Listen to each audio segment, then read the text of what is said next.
Malam di Bandung selalu punya cerita, terutama bagi seorang pengemudi ojek online seperti aku. Kenalkan, aku Arman. Sudah beberapa hari ini, aku punya penumpang tetap yang tidak terdaftar di aplikasi. Namanya Risa, seorang wanita panggilan yang sering aku antar jemput dari satu titik ke titik lain. Dia selalu menunggu di gang kecil di daerah Dago, dan tujuan akhirnya selalu sama, sebuah hotel melati di kawasan Lengkong. Rutinitas ini membuat dompetku ya lumayan tebal lah, meskipun ada perasaan aneh yang mulai menyelimuti. Risa selalu muncul sekitar pukul 9:30 malam. Rambutnya panjang, hitam, dan menutupi sebagian wajahnya. Ia tidak banyak bicara, hanya memberi isyarat dengan anggukan atau lambaian tangan. Aku sering mencoba mengajaknya ngobrol, sekedar menanyakan kabar atau bagaimana harinya. Tetapi ia hanya diam, sesekali mengeluarkan senyum tipis yang terasa dingin. Hal ini yang membuatku heran. Ia selalu mengenakan baju yang sama, gaun selutut berwarna merah marun dengan motif bunga-bunga kecil yang sudah agak pudar. Aku sempat berpikir, mungkin itu seragam kerjanya, tapi tiap malam. Suatu malam hujan turun rintik-rintik. Jalanan cukup licin dan udara Bandung terasa menusuk tulang. Seperti biasa, Risa sudah menunggu di tempat yang sama. Ketika ia naik motor, aku merasakan hawa dingin yang lebih pekat dari biasanya. Seolah-olah dia baru saja keluar dari lemari es. Setibanya di hotel, ia turun. Namun kali ini, ia tidak langsung masuk. Ia berbalik menatapku dengan tatapan yang sulit diartikan. Kemudian dia ngomong, "Mampir sebentar ya mas, temenin aku." Katanya suaranya pelan, nyaris berbisik namun jelas. Ini kali pertamanya ia mengajakku.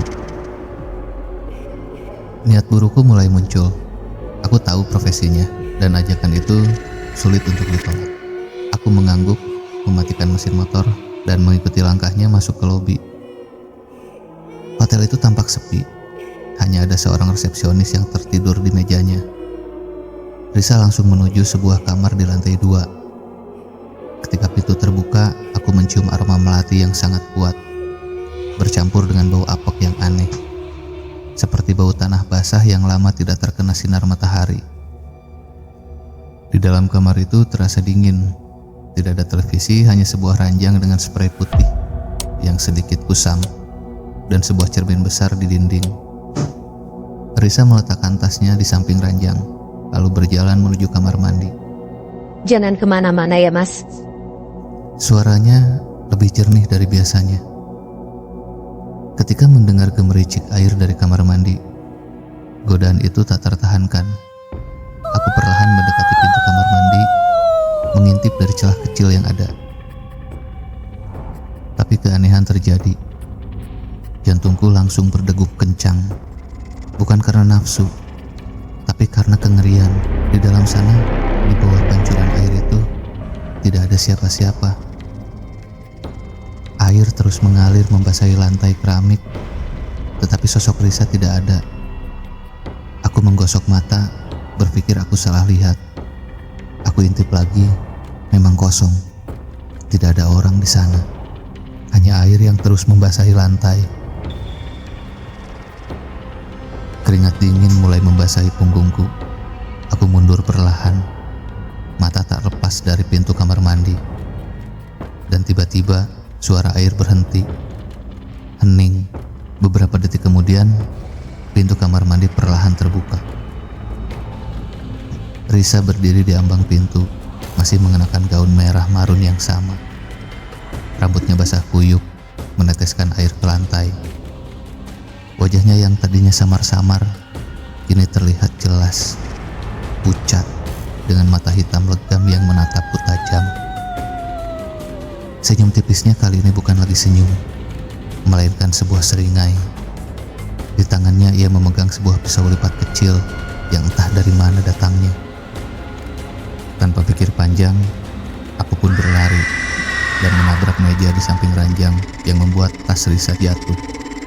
Isinya berhamburan, dan isi tas itu ada beberapa lembar daun kering, bunga melati yang sudah layu, dan satu foto.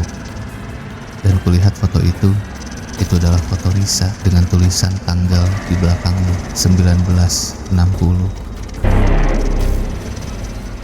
Aku pun panik, berbalik dan lari keluar dari kamar itu menuruni tangga. Ketika sudah turun tangga, suasana ketika tadi aku masuk kini berbeda. Tidak ada ruangan resepsionis di sana, tidak ada orang di sana. Yang ada hanya tumpukan barang-barang yang sudah tidak digunakan, berdebu. Aku pun keluar dari hotel itu dan berlari sejauh mungkin. Ketika sudah merasa cukup jauh, aku pun berhenti. Dan aku baru sadar motorku tertinggal di sana, tapi aku tidak punya keberanian untuk mengambilnya kembali. Aku pun mencoba menghubungi beberapa teman untuk menemani mengambil motorku. Hingga ada salah satu teman yang mau menemani untuk mengambil motorku ke tempat itu. Dengan sisa keberanian yang ada, aku dan temanku itu memutuskan untuk kembali ke hotel melati itu untuk mengambil motorku. Aku ingin memastikan, mungkin aku hanya berhalusinasi. Namun ketika aku dan temanku sampai di lokasi yang seharusnya menjadi hotel itu, ternyata hotel itu tidak ada. Yang ada hanyalah sebuah lahan kosong yang ditumbuhi semak-semak belukar liar. Tidak ada bangunan, tidak ada lobi, tidak ada kamar, hanya tanah lapang yang berdebu. Motorku memang ada di situ. Aku pun mencoba bertanya kepada warung yang tak jauh dari tempat itu, bahwa kata si ibu penjual warung itu, dia sudah 10 tahun berjualan di area itu dan tidak pernah ada bangunan di tempat itu, hanya tanah kosong. Sejak malam itu, aku tidak pernah berani mengambil orderan di malam hari. Hingga suatu malam, aku bermimpi bertemu sosok Risa dan dia berkata, Antarkan aku, kita belum selesai.